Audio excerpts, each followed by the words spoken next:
Hello everyone. Our today's topic is the software size estimation. In our previous lecture, we already know how the software estimation technique are going on. There is a two technique. One size technique is a line of code, another is a function point metric. Another thing, the software size estimation technique is the line of code and the function point metrics. We can also call it as a software metric. So first is a line of code.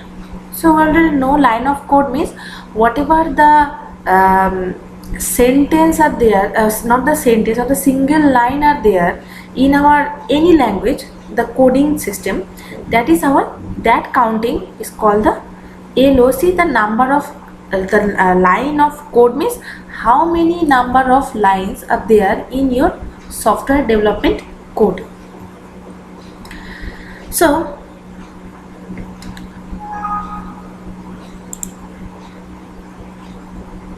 there is a two things, the blank line and the comment line.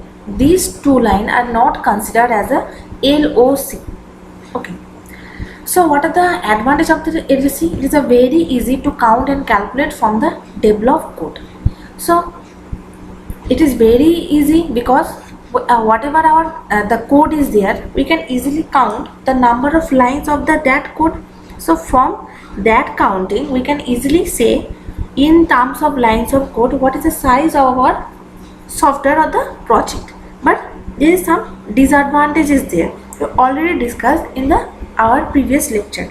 The disadvantage means LOC is a language dependent. So based on the language, the line of code will be different. So using the lines of code technique, we cannot properly estimate the size of any software.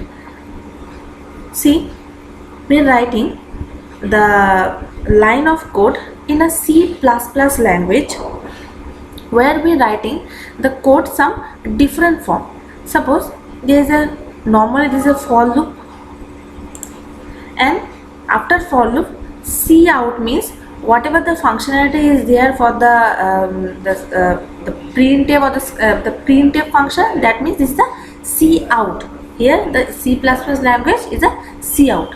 So we are printing the value of I. There is a two line without any curly bracket, but this is format. So counting line means this is a one line, this is a two line. So value is a 2. But in the other form, so we are writing the simple for loop and we add two curly bracket. This is open and close, and within this bracket we are writing the printf statement of the I. So we have a 1 2 3 4. There is a 4 line. So line are different on these two format. So using this is not the appropriate way to find out the size of the any software. Now there is some disadvantage of there. It merely compute the number of the source line in the final program because the coding is a very small part in the overall software development activities. Because coding is a part of the development activities, so that's why based on the coding we cannot estimate the size of the whole software or the whole project. Next is the LOC measure correlates poorly with the quality and effectively of the code. Large code size does not imply better quality or the higher efficiency. Here we have a two format. There is a 1 and there is a 2 format. But here is a line of code is a 4. Here line of code is a 4. But the working the both two format give the same output.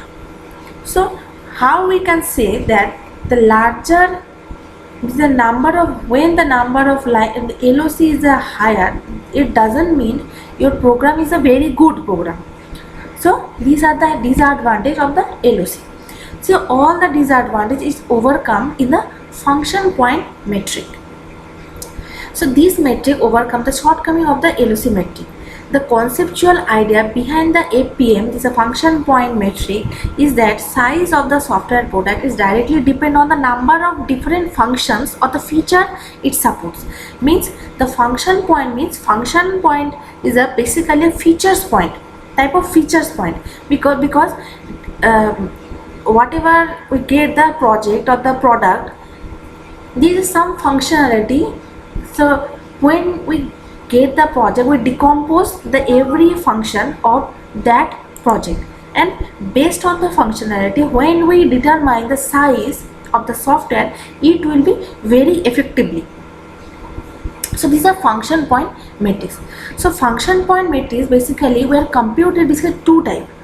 One is a computed UFP and another is a TCF.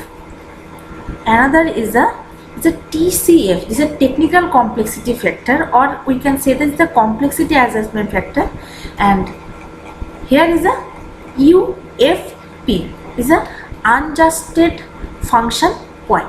So these are some rules are there for calculating this type of. So later we can see that how the FP actually calculated. We do some problem. First, we simply write a formula. This is not the exact formula. The value, this value, this value, this value, this value, and this value will differ based on the software, based on the software complexity. So when we determine the FPF by UPF, so that time we categorize our project as a ranking basis. There is a 3 rank, is a low, average, and the high. So based on these 3 category, the value will be different. The value already historical value, because this value already predefined. We just use the value and calculate the UFP calculation. So now see the UFP calculation, there is some parameters are there. It's a number of input, number of output, number of inquiries, number of files, and number of interface. There is a 5 types of parameter we need to compute the UFP. First, the number of input, or it is called the external input, or EI. Number of input means when we computed a data, computed a project, whatever the input is required, or whatever is input is required by the user, that is counted as a external input. See, in this data item input by the user is counted. Data import should be distinguished from the inquiries. Say example, this is a payroll system. The payroll system, there is a in the system there is a name, age, gender, address, mobile. So these are the entity of the payroll system. See, they are together considered as a single